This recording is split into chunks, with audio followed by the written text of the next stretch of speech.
Hello, everyone, and welcome back to the Happy Life Podcast. I'm your host, Marquise Holyfield, and I'm super excited to be back with you all. This is our first Happy Life Podcast for the 2025 year, and we brought back one of our favorites, Sarita. Oh, favorite. I One of like being the my favorite. Yes. To talk with us, she has fully read the book. So if y'all remember last year when Sarita was on, she was really just talking about her experience and we just talked about a few things from the book, but she really hadn't done a deep dive. And now she's done the deep dive, y'all. And so today's episode is all about revelation knowledge. What are the things that she gleaned, that she learned? What were her aha moments? And why she would recommend the book for other people. And then we could talk about what the year will look like for us for the Happy Life season. So we're super excited to have you all with us. And so without further ado, Sarita, welcome back, girl. Hey, thank you so much. I love coming on your podcast. It's so much fun. I enjoy it. It's funny. When I first started this about a year and a half ago, I was like, okay, God, really? Yeah, yeah. Because I was scared to be in front of the camera. And That's now, always a big fear. yeah, and now I'm hmm getting a little bit more comfortable with it. I've done this a couple times, and I was like, hmm hey, we're gonna do this. So uh excited about our first show. So Okay. as if you've never joined us before for the very first time, this is the Happy Life Podcast. And so we talk about healthy relationships, Mhm. how to build your relationship with God, how to learn to love yourself, and how to really love your partner and what that really looks like, and how to go through these navigate all the different challenges of relationships from dating to marriage. Just really just trying to figure it out. And Mhm. so Sarita has been on before, so we're gonna just get started. Yeah, So yeah. Sarita, Let's just get started. so tell me, Sarita, you have done the deep dive, Mhm. and I remember you texting me, Yes. and the first chapter, which is the loneliness chapter, you read it. Yes. It was like, this was good. You were very vulnerable in this chapter. I like this. You was really honest. And Yes. Yes. we got to the second chapter, y'all, which is all about vulnerability. And she texted me and she said, I can't read this. I had to put this down. And I was I like, did. I did. I did. I had to. I threw your. I had to put your book down like twice. The vulnerability chapter and also the intimacy chapter. I was like, I'm done with her. Like, I'm not reading anymore. I don't have nothing else to say. She all up in my business. oh, my I'm finished. I was finished. But I do want to touch on, first the loneliness chapter because I have never really considered myself a person that is lonely, so to speak. And I think loneliness, like you said in the book, can come from different perspectives. It's not just a romantic perspective, but I think a lot of times when you're single, the only perspective you see loneliness is in a romantic perspective because you don't have a partner. Yeah, But you could be single and be alone, but not be lonely yep, because your life is filled with so many other things. And I'll be honest and I'll be truthful, as I always am on your podcast or mine. Um, as a single person, I've been alone for a long time. mhm, But there's been moments where I did not feel lonely because my life was filled with my kids, with my work, with building my career, then having grandkids. And so my life was kind of filled with those things. But yeah, then it became a point where my kids were older, they didn't need me as much. And so I'm like, oh, now I have space. And what filled that space was the loneliness because I didn't have that other person. So that's kind of what I experienced in reading through the different ideas of what people thought loneliness was. And it was kind of all over the board. Some people felt like I was lonely because I don't have someone. People felt like, oh, I'm not lonely because I have this, that, and the third. But then some people felt like, yes, I'm alone, but I'm not lonely at all, yeah, because they're fulfilled with what they have in themselves. And when we're lonely, and I think the theme throughout your book part of the revelation that came to me is really it's about your relationship with God and mhm, then your relationship with yourself before you even get to a relationship with someone else. yep, So and those like all those pieces kind of coming together, I was like, oh my gosh. Like for me, you were like hitting the nail on the head with so many things. But the loneliness chapter really touched me because there were times where I felt lonely, even with um in friendships, when you Yes. go through something, because people forget about that. When you go through something or you're dealing with something, your friends aren't always able to be there, or they just aren't there because maybe you didn't reach out, or maybe they don't reach out, and you could feel a very and very feel like you're in a very lonely place without that mutual connection with other people. Yeah. And I think it's also too is that loneliness when we talk about friendships, sometimes you get in a season where, and I have been in a season where your friends used to be the people that mentored you. They were your Mhm. mentors and you were the mentee. And then it gets to the place where that role flips Yes. and you become the mentor and they become Mhm. the mentee. And when you get to the place where you are the mentor and they're the mentee. Sometimes it can be lonely because Mhm. the thing that you need them to pour into you, they don't have either the wisdom, the skill, the know-how, or the Mhm. knowledge to help you. So sometimes you just out here and you got Yeah. this when we talk about the importance of your relationship with God, that's when you're like, Mhm. okay, God, what do I do now? Because my go-to Mhm. people, they can encourage me and they can love on me the best of their knowledge, but they haven't gone through this. They Yeah. don't even know how I feel. But I've had moments in my life where I felt like, God removed all those people to where Hmm. I didn't have a choice but to depend on him.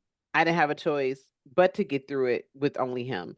Or he removed them because he was showing me, hey, you can do this with me and you could do this. You don't need, 10 people behind you to accomplish what I gave you to accomplish. And so sometimes I feel like he puts me in a place where I can't depend on those people. Yeah. Not because they don't have the ability to or the capacity to, it's because he's saying, I need you to learn to depend on me because my go-to, I'm a people person. Yeah. I'm very social. I have to talk things to like 10 different people before I figure out what it is I want to do, I know. and sometimes and some with people like me who are very social people who are very, people connected, so to speak, like I'm connected, I'm drawn to people. He has to say, wait, you're going to the wrong place to get your answer. Hmm. You're going to the wrong place. You're asking them about something that I created you for. They didn't create you for it, but you're going to them for the answer. They don't have the answer. And it's like like we tell our kids, your friends don't know more than you know. Why would you go to them and ask them for advice? Exactly. And we have to remember that as adults, it's the same way. They only know so much. The only time Right. you really look at that is when the person has walked in your shoes. And nine Hmm. times out of 10, it's very rare that the person has walked in your shoes. And even when they walked in your shoes, the way they've handled it and the way that God wants you to Hmm. handle it is so Yeah. different. I'll give you a prime example, which is a very simple example. And it's not even um it's just a simple example of where I saw God show up for me. Hmm. When I had my son, when I was pregnant with my son, um, me and his dad weren't together, of course. And so, but it was just me. And I had my daughter already. The day I went into labor, I was home alone. My mom had went like she had took the kids to the mall or whatever. So I was there by myself and I was like, I need to get to the hospital. And I called my brother. He came, picked me up. But you know how men are, some your brothers, they ain't trying to see you like that, right? They So bumped at the door. yeah, he helped me downstairs and he dropped me off at the hospital. And so we're walking across the parking lot from his car. And I started to have a contraction. And I'm bent over in the parking lot and he stands there. And anybody who knows my brother will know this. He's like 6 foot, whatever, a tall, big guy, deep voice. And he turns around and looks at me, go, you all right? I'm like, dude. You like, He's like, you need a wheelchair or something? I'm like, no, I'm fine. So after the contraction, we walk into the hospital and they get me checked in and stuff. And he's standing there. He made sure I was good. And I'm in a lot of pain, no pain meds, no nothing. And my son is coming quick. And hmm. so, the contractions are hard and I'm just like in so much pain. And he's standing at the door. They got me settled in. He look up, he go, you all right? I'm like, yeah, I'm fine. He's like, all right, I'll see you later. And like left me. Yep. Like he left. He's gone. And I'm thinking, I'm by myself. Like, because the whole time I was pregnant, I went through like a depression. I was like, how am I going to do this on my own? I'm already a single mom. How am I going to keep doing this? And so he left. He was gone. Me and the nurses. And contractions are still coming. They're coming hard. My son was born probably within 30, 40 minutes. And so they get me. I call my best friend. She didn't answer her phone. I call my mom. She's at the mall. I can't reach anyone. I call my best friend's husband at the time, and he doesn't believe me. And Oh. he's like, "No, you're not." Click. I'm like, "Hello, I'm in labor." He's like, "No, you're not," because my son was about 3 weeks early. And Mhm. so I'm like trying to get everybody. And I'm just like, okay, how am I going to do this? I'm by myself. Not that I hadn't had a kid before, but you're by yourself, and the pain Right. was really, really, really bad on this one. So they rolled me into the labor and delivery room. And by the time I get to the labor and delivery room, they're like, oh, he's coming. Like literally, like 10 minutes Like he between was one coming room to the out. next. He's coming out. And I'm thinking, how am I going to do this? I'm like, Lord, I'm by myself. Like, I don't have anybody here with me, And so he gives me this little bitty old nurse. I'm like, my thigh is bigger than her. So I don't know how she going to hold my leg up and try Right. to get this baby out. But she was there. And the thing I got from that, because he came out and he came out really fast. And they say he had a knot in his cord. And had he turned again while he was in there, he would have stopped. It would have cut off all his oxygen. Wow. So he came out really, really, really quick. And what I got from that is in there by myself, after it was all said and done, here comes everybody. My mom's coming from the mall, my best friend's coming in. The hard part is done. Y'all come for the glory part. Y'all come from baby. Like, I had split myself in two. Y'all not even here. Right. So, what it taught me was one, all I needed was God to get through that. Yep. Because he gave me everything I needed. He gave me the nurse that helped me and got me through it, even though I thought, this little woman I'm gonna break her trying to have this baby, Right. and he gave me that. He gave me the doctor wasn't even the doctor came in at the end. So when I tell you, the people I thought were gonna be there were not there. you Girl. know, we're not there. I'm like, where's everybody? I'm still having this baby. And so, and that simple example, a lot of times I go back to that to say, God showed up for me, gave me the strength, gave me the courage, gave me what I needed to get through a very hard moment with me and him. Yep. And so sometimes I go through things and I go, I'm looking for all these people to be there. And God is like, It's me and dum you. dum, it's me and you. You don't need nobody else. He go, look, he go, we are the team. We Me are the and team. you. Yeah, and that's not really relationship based. It's more or less just saying, through that moment, through that crazy moment in my life, that was a crazy day. He just showed me that he was all I needed. Yep. And even though I'm still learning that lesson in so many different things throughout my life, throughout relationships, learning that he is all I need to get through. Your book really helped me that was part of the biggest revelation that I had is depending on that relationship with him, going to him first instead of going to everybody else. Because I'm so quick to go to everybody else. I'm quick to look for other people. Instead, I need to be more quick to look to God and look for him for the answer. Yeah. So, yeah. I totally get it. I understand. It's so funny that even when you were talking about the loneliness piece, Mhm. the book has been out since last July, and then we had the Mhm. book signing back in November. And it was funny, my aunt, who's been married for almost 40, she's been married for 43 years, and it's something that she has said to me that the book made her realize two things: that you can be lonely and be married. Mhm. I've heard that. I've heard that, and I was like kind of shocked, and I was like, Mhm. interesting. And then she also said it made her realize dreams that were deferred, dreams that Mm. she put on hold. Mhm. Um, it made her want to dream again. It made her want Yeah. to be able to love, to live, to Mhm. do things again. And the dream that she had put on hold because she thought maybe her opportunity was gone or she was too old, Mhm. she didn't take the opportunity when she had to, that she can dream again. And Yeah. it was so funny. And I was like, okay, God, this is why you made me call it Happy Life. It's about people realizing, Mhm. one, they need him. Mhm. Two, you have to have him in order to love yourself and then turn around and be able to love someone else. But the book opens up so many doors for so many people. It's really Yeah. those things of like, it depends on what you're going through and what season Mhm. you're in. Your revelation is going to be different.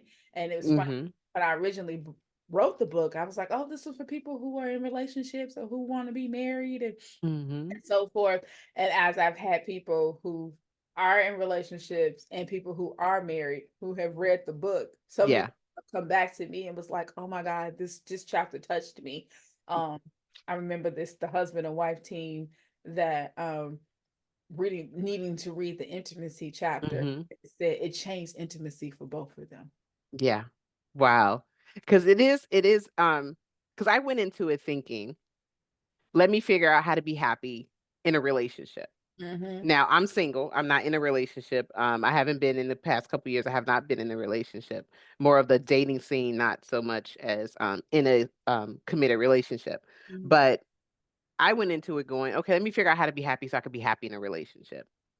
What I left knowing from reading the book is it was not about me and somebody else being in a relationship.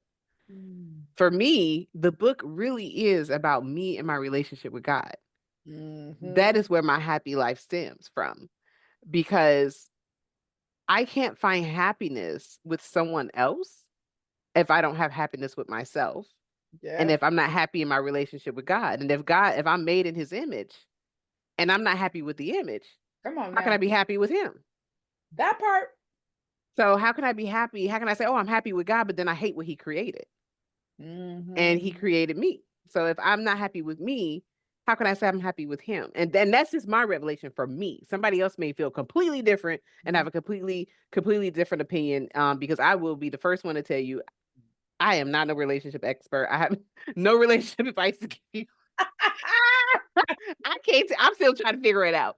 So I could just talk to you from my experiences and what the book really, really did for me was just really make me realize I have to really cultivate my relationship with God. And that's one of the things I wanted to do this year in 2020, coming into 2025, is realizing I really want to cultivate that relationship. But even in that relationship, I don't get it right. I can't.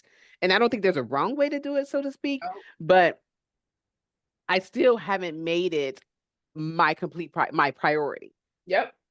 Do you see what I mean? Like it's still not my priority. And so how can I can't make someone else my priority because we do serve a jealous God and he will not allow you to put anything before him.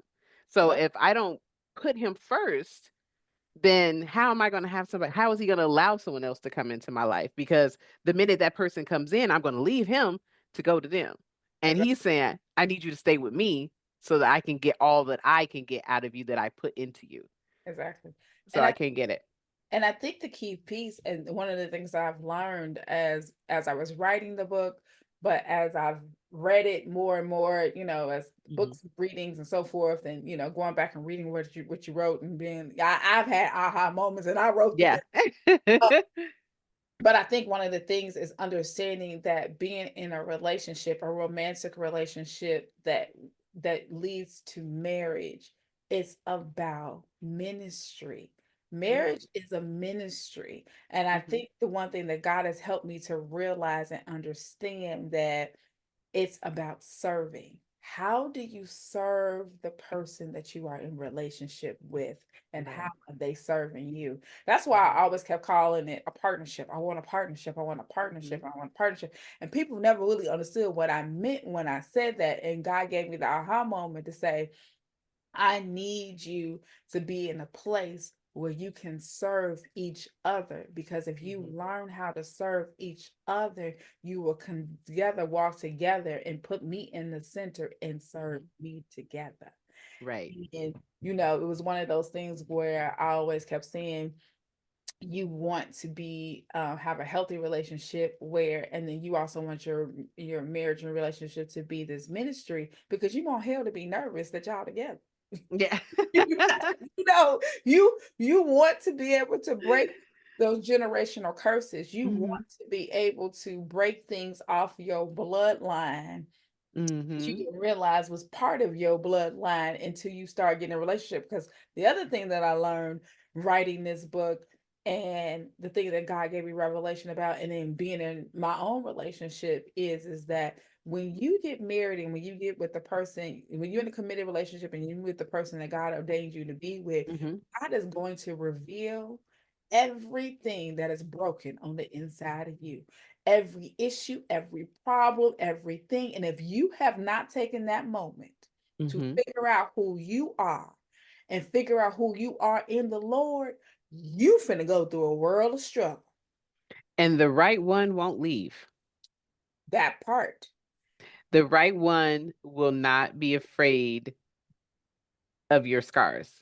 Nope. I just really feel like that. The right one won't leave. The right one, and because me and my best friend talk about this all the time. If they leave, and I say he because I'm, that's who I date. But if Right. they leave, let me just say if they leave, they weren't the one to see Exactly. you through that. Because I really believe that anyone in your life should be making you better. And I had that conversation with a friend, and we talked about that. If we're friends and we're in each other's life and we're not constantly making each other better, then is that even a good place to be? Right. And I had to think about one of my previous relationships where I thought, man, this is it. This is the relationship I'm supposed to be in. This is going to be it. This is going to be my husband, whatever, blah, blah, blah, blah, blah. What I did not see where things were getting bad for him, things were getting bad for me. Like but I was blinded by what I wanted, and I Mhm. couldn't see it. And then it was funny enough when I got the job that I wanted with everything I wanted in this job to help build my career. A week later, that relationship ended. Yep. I'm like, oh, well, he guess he wasn't supposed to go with me, Yep. And it, because he would have sucked you. Because I was like, oh well, and my friend said to me, she was like, girl, he would have sucked you dry. mhm. You would have gave everything to him, trying to be everything to him, and he would have sucked you dry. Yeah. And you got an increase that he wasn't supposed to be a part of. And it's funny how, and it was funny, I talk about even my own relationship, and yeah, even for reading the book, Mhm. there's many times where I talked about my significant other, and I say, well, God, if this ain't the one, remove him. I think we all asked that question. And you know what? And it was funny, but it was just like, God, I can't go through no more. Yeah, I can't do I've this been through again. so much already. It's like I can't go through no more. So if he ain't, you just Like, whoop. just think that. But sometimes God be like, I need you, you got to remove it. Sometimes he give us that for us Sometimes to he remove. will. He But will. because we fight against what we want and what we're supposed to do, we end up not removing it. Yeah. But So, key factor of it is you kind of know along the way there are mhm, signs. And it was funny. I remember it was something that my dad said to me before he had passed. And mhm, it's funny, it was two things. He kept telling me, because we used to do a family prayer call, and I would be like, oh, Dad, I want a husband, I want a husband, I want a husband. And then he told me to read the whole Philippians chapter 4. And mhm. he said that, through prayer and supplication, and then he said, but when the time is right, God is going to send him. And Right. okay. And he said, but you gotta be right. And I said, okay. And then the Mhm. last thing he said, baby girl, let me tell you right now. He said, a man that loves you and wants you, he said he will move heaven and earth to be there. I He love that. heaven and earth. He said, the man that tell you he ain't got no time for you, he working too much, or Mhm, he can't do this, he only got to, he said it's the man that's funny. And I knew from jump that mhm. my significant other was my husband because of some of the things that he did. But Mm, times that I remember there was a time that I was sick and he was living in a far suburb, which is about 45 minutes to an hour. mhm. And that man got up an extra hour early Oh, on the train. in Chicago. Right. So the suburbs, he got Yeah. on Metra. to get on the train to come to me to make sure I was okay. He only could stay for 10 minutes before he had to go back out so Yeah. he could get to work so he can be at work on time. But he Mm. did all of that. And then it was like, say what? And then I remember the time that I had a sinus infection and he had drove out of his way because where he lived at the time, he was closer to the job than he Mhm. was to me. And he passed the job to come to me, to check on me, to leave, Mm. go get medicine. And he was like, okay, I got you this. And then he gave me medicine, kissed me on my forehead, and said, I'll see you this evening. And I went to Because work. it's something about somebody who cares about your well-being. So, Right. It's the well-being piece. yeah. But it's one of those things where is the thing that, like my dad said, the man that Mhm. truly loves you and is there for you, he will sacrifice for you. He will give Mhm. you his last.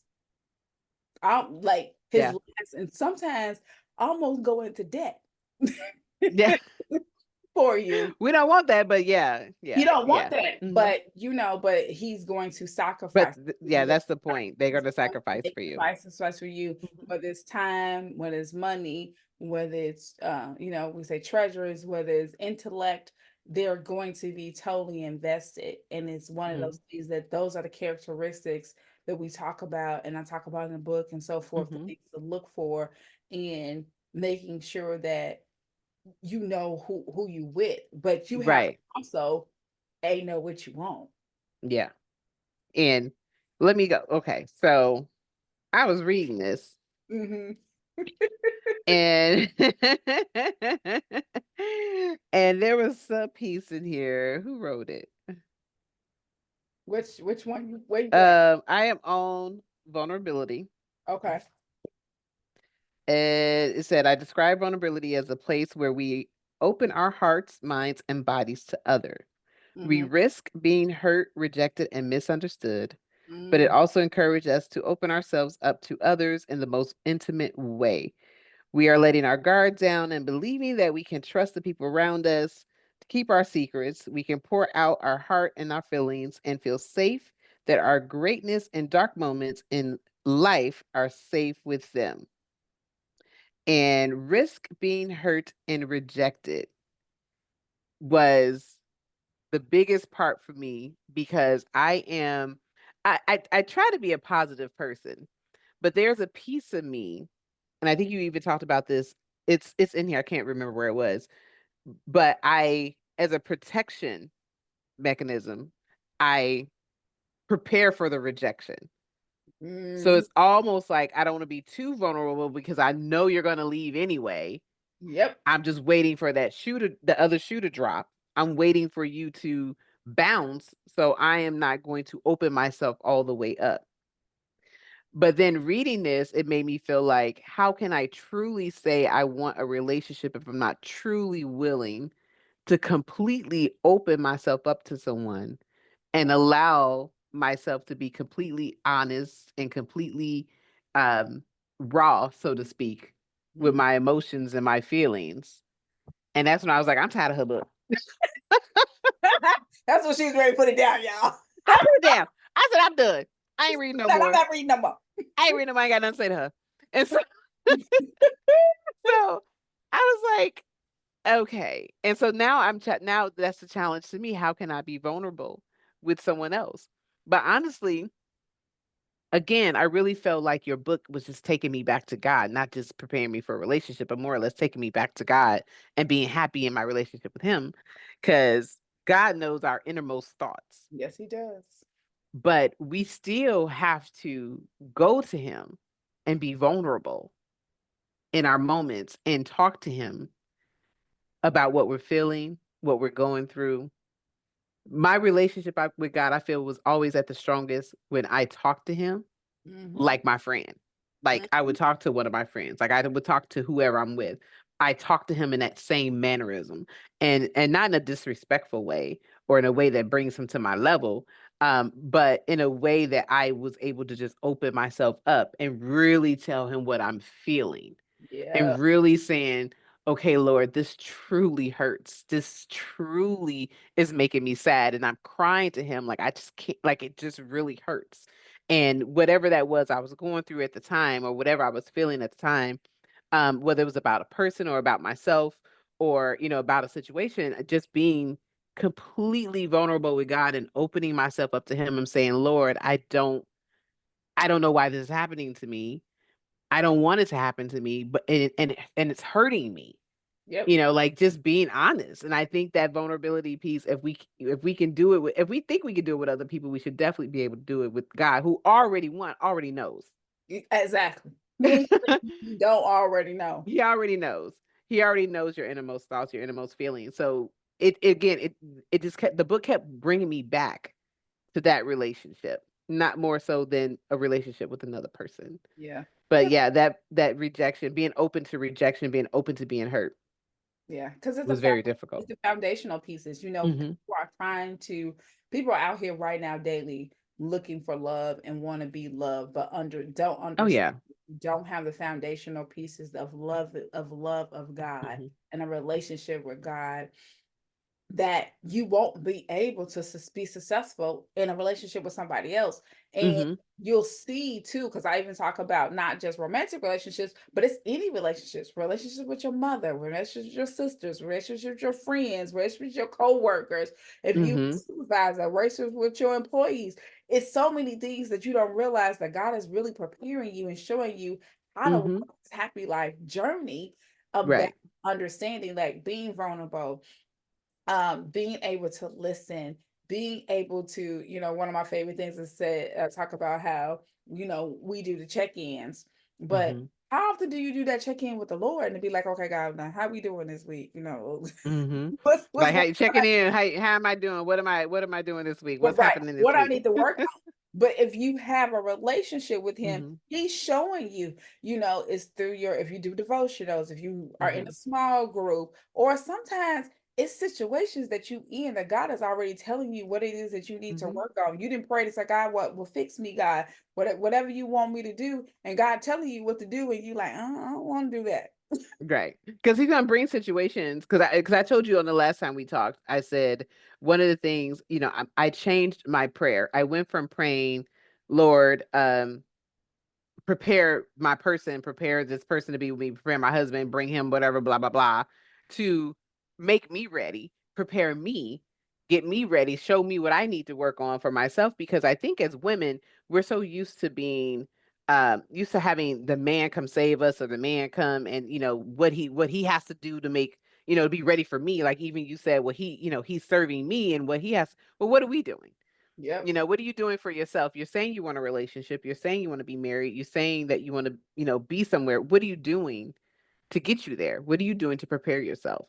And so when I changed my prayer to, hey, Lord, prepare me for what you have for me, not just what I want, but what you have for me, that was eye opening, because he is like basically holding a mirror up to yourself, going, look at yourself.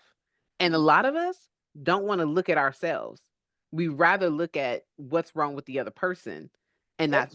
not what's wrong with us. And God will bring stuff into your life because I was open for it and I was ready for it. Lord, show me what I need to do.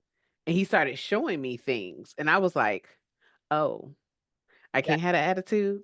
Yeah. I can't think that way.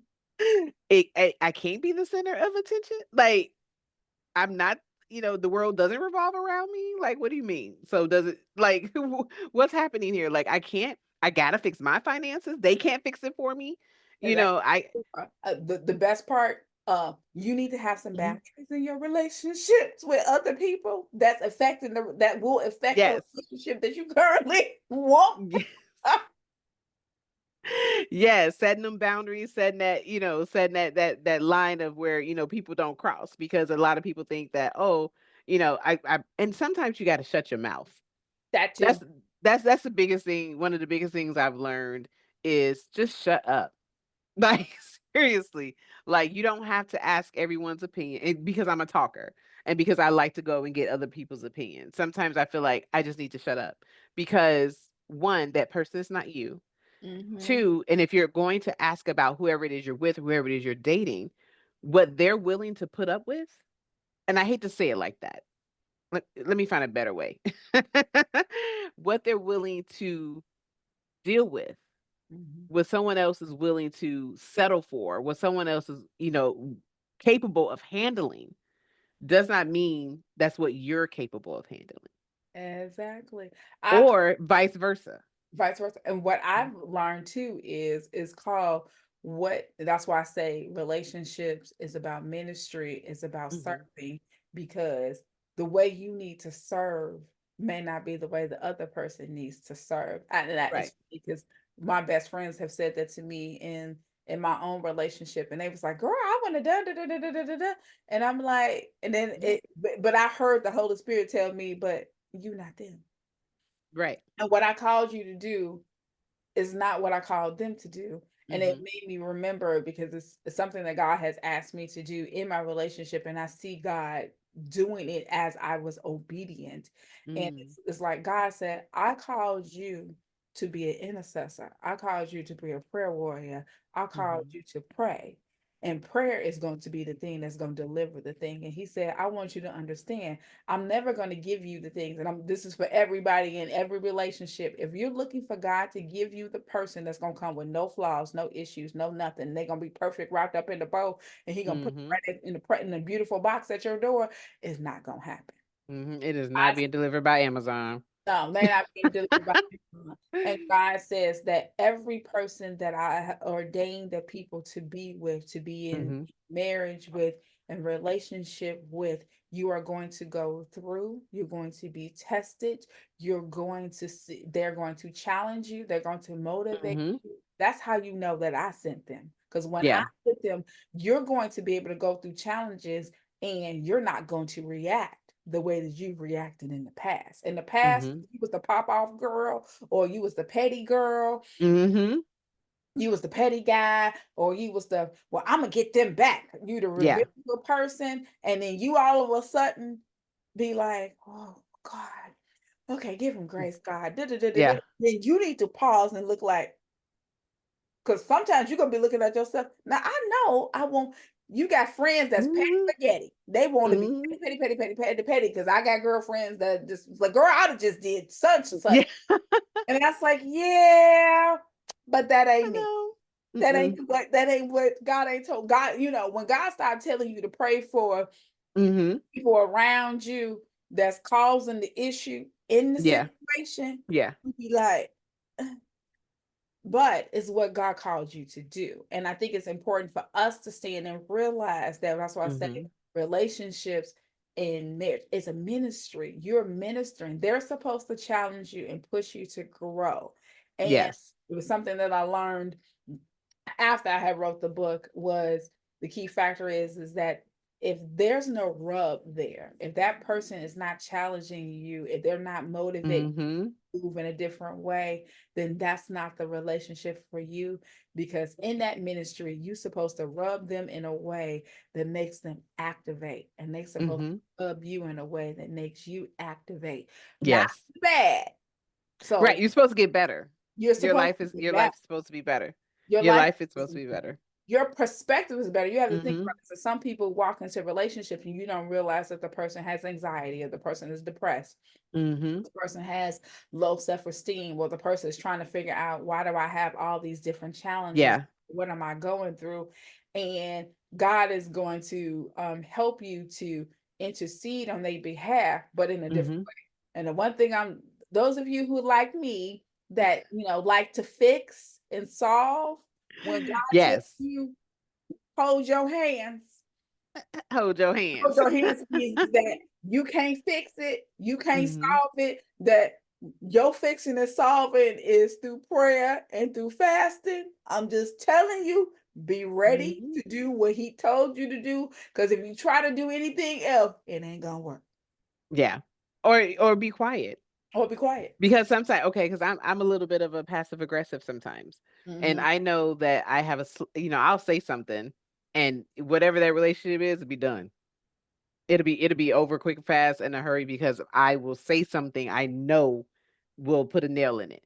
So sometimes guys you don't need to respond, Mhm. and because I know you don't need to respond, you're not going to talk to this person. And if I do talk to him, I can't even get it out. I can't even say it because Mhm. he's like, I told you to be quiet.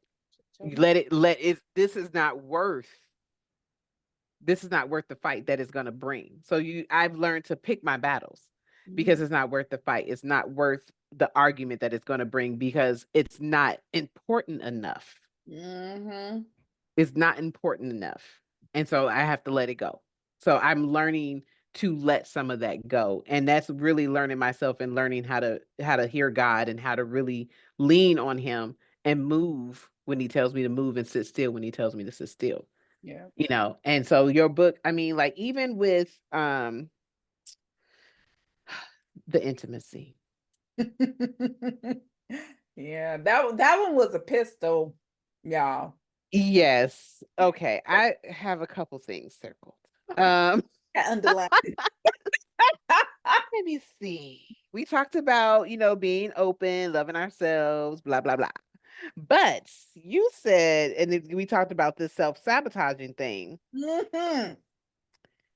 and that was the biggest thing. I think somebody wrote in here, you said the third step is to trust the process and do your work. And Mhm. this is one of the most challenging parts of building trust, where you must start and reflect on what you need to work on. And that's the other thing, looking at yourself. And that's what I said, looking in the mirror, learning who you are and what is it that I need to work on. And then when you go down further into the passage, it says, let me go back. Think of the process of discovering who you are and how you are growing. Can you see yourself being a better listener, tearing down your walls, being patient, and most importantly, not bitter and holding on to the past? Also, are you self sabotaging a good thing in your life because it's hard to believe that you deserve love, friendship, and true partnership? And sometimes that good thing, because we can have a good thing, Yes. but because, and somebody said this to me recently, and it comes down to that 80-20 rule. Because you're not going to get, you said it earlier, no one's going to show up 100% of what you want. Mm-mm. And what happens, and it's very true, and you don't believe it till you've seen it, that you could be getting almost everything that you need or need from a person Come on now. that feeds you, that feeds your soul, that feeds your spirit, that makes you better, that encourages you, supports you, that's there when you need them to be, and that's hard on you when you need them to be.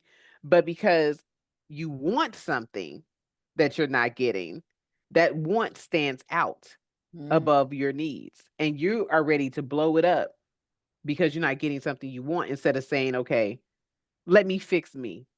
Mm. Because really, if you look at that want, it's probably something you can do without, Exactly.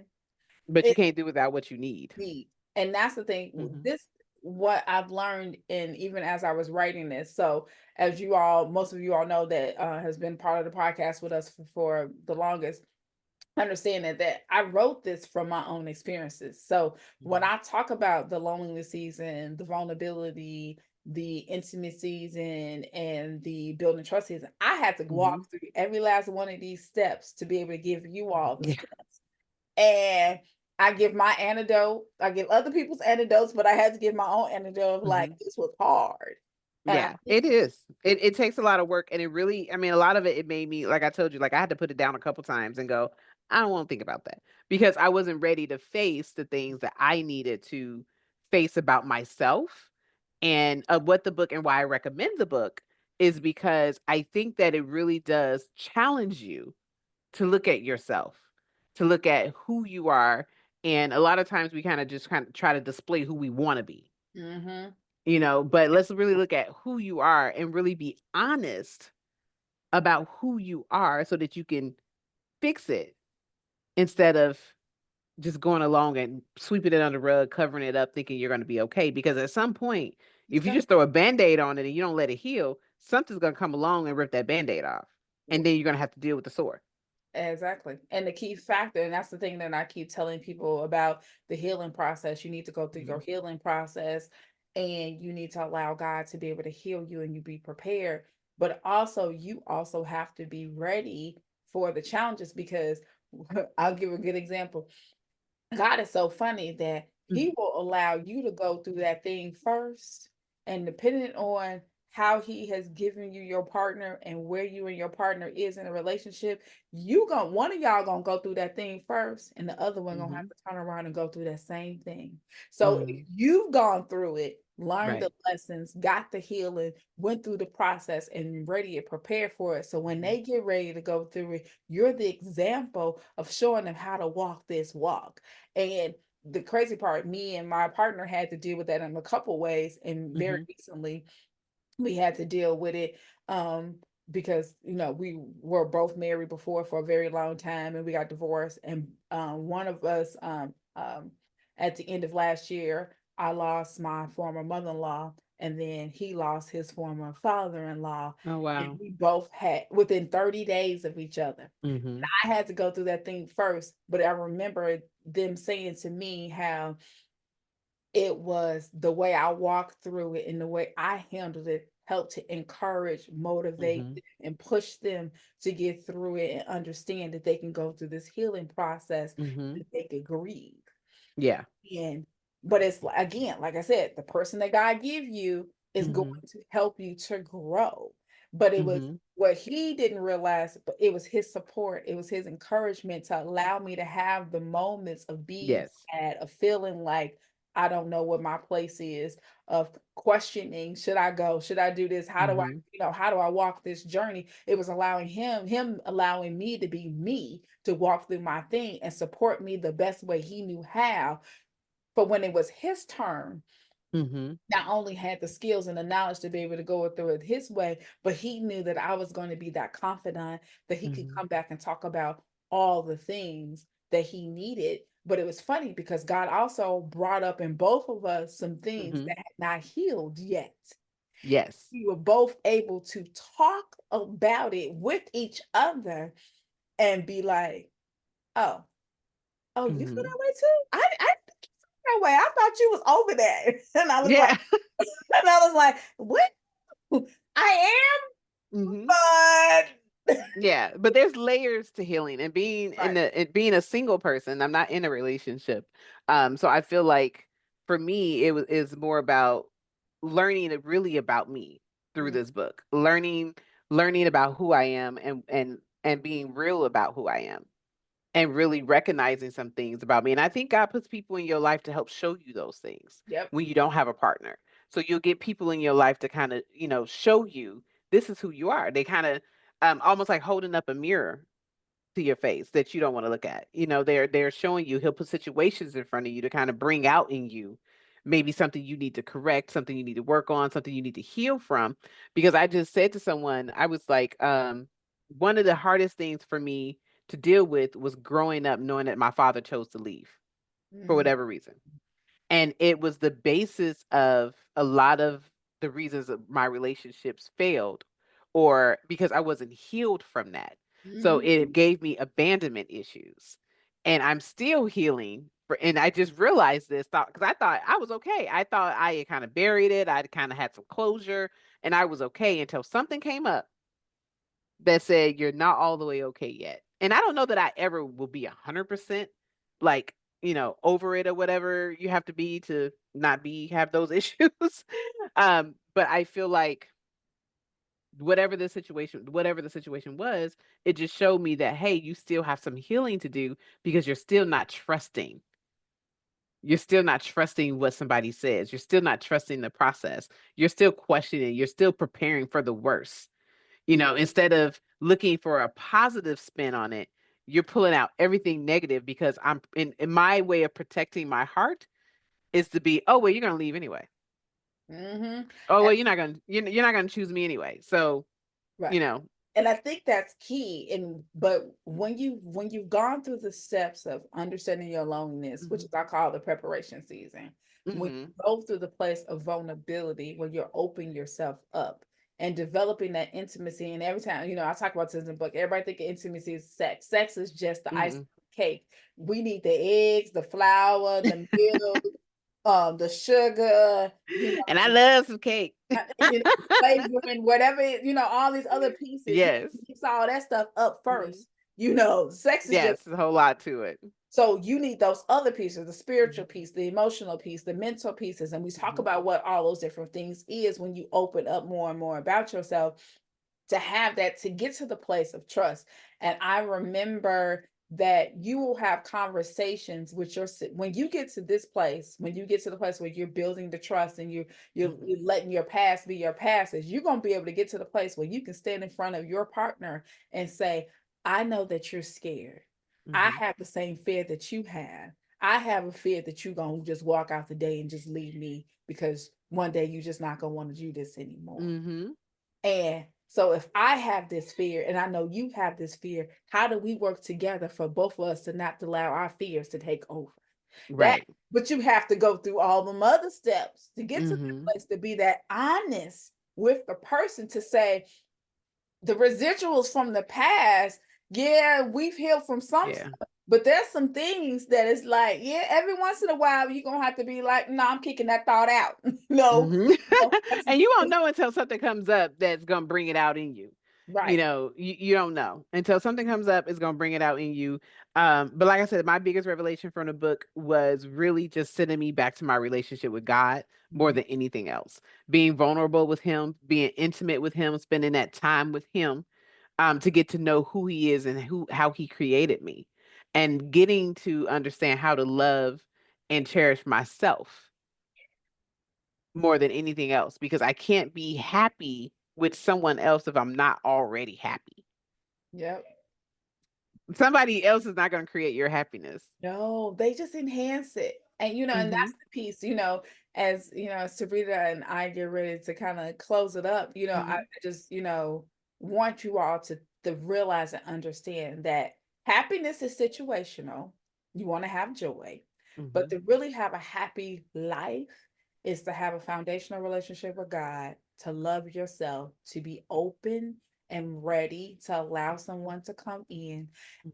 and put the work in, y'all. This is not easy. It's No. not easy. If anybody who's been married, been in a relationship for a long time, they'll let you know right now it ain't easy. And the reason why people don't stay in it is because people are afraid to do the work and because they haven't done those other steps that we talking. Mhm. It takes a lot of courage to understand who you are and put that mirror in front of your face Mhm. and see who you are and see where you're flawed at, and to hear it from the person that you love the most. To hear Mhm. a person tell you, baby, I love you, but you let people run all over you, and it hurt my feelings to let people see people run all over you. Or Mhm. where's your boundaries? Or why you letting this happen and these different things, it's stuff that comes up. But if you in a place where you want to serve the other person, it's not about what I get out of it. It's not Mhm. the in What's in it for me? what's in it for me. It's not the bag, it's not the trips, it's not the all these other different things. It really is about loving them in every area. And the key factor is, and I'm just saying this as women, where we mess up is we do two things. We don't give them the time and space that they need to ward off the world. And Mhm. two, we beat them up just like the world does. So we're not a safe place. Our men need a safe place to lay their, Mhm. and I mean, not just where they lay their pillow, they need the house when they walk in the door to be an Mhm. atmosphere of peace and love Mhm. and joy and prayer, so that they know that even when they feel beat up in this world, they can say, has your partner ever asked you, well, baby, can you pray for me today? Because Mhm. I'm having a rough one. And I don't know if the Lord is hearing my prayers, but I know He hears yours. Can you intercede on behalf of me? Mhm. And when you start to get to that level of the relationship, it changes things, but it also shows the trust that they have now opened up and been able to release out and be open for, and they see it as a service, because they realize that the way you move ain't based on, oh, I got this. The way you move is based on every instruction coming from the. Mhm. But you can't create it when they get there. It has to already be created. I'm single and my house is this place of peace. This is where I come. This is where my son comes. So my house is a place of peace. It's a place of love. I have things around that exude love and talk about love and, family. It Mhm. has to be already created because when they walk in, they need to feel it. Yeah, When from the first walk through your door, someone should be able to feel the peace in your house. yeah. And that it's not a place of craziness, but because I don't have a partner, so mine, like I said, mine was more so a reflection of myself in preparation for a partner. So I do definitely, even for single people, I recommend the book to help, you find a place of happiness with yourself and a Mhm. place of joy with yourself that should already be there before somebody else comes walking in. Yeah. It's key to Mhm. prepare yourself. So, Mhm. Sarita, again, thank you for being, Thank you. thank you for going through the deep dive. Well, I hope they enjoyed my feedback. I don't know, but I'm I'm But I'm I'm honest. I'm we will, honest all the time.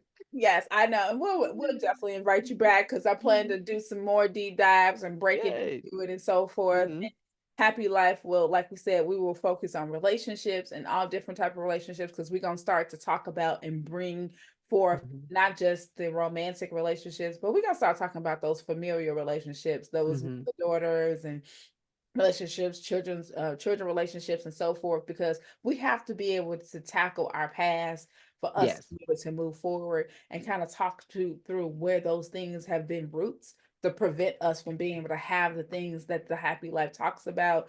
Mhm. And I think that's key and important. So you all look forward to, as we do another episode of Happy Life. We will Yes. here be filled with so much surprise and so forth. And people are going to talk about their dreams and how God led them to different spaces and how's God leading them to get to the one that they love and that partnership and being able to serve one another. So as always, thank you all for joining us for Happy Life. We pray that this has been an amazing time for you all and that you've enjoyed us. And till we see you again. See you later, everybody. Bye. Bye.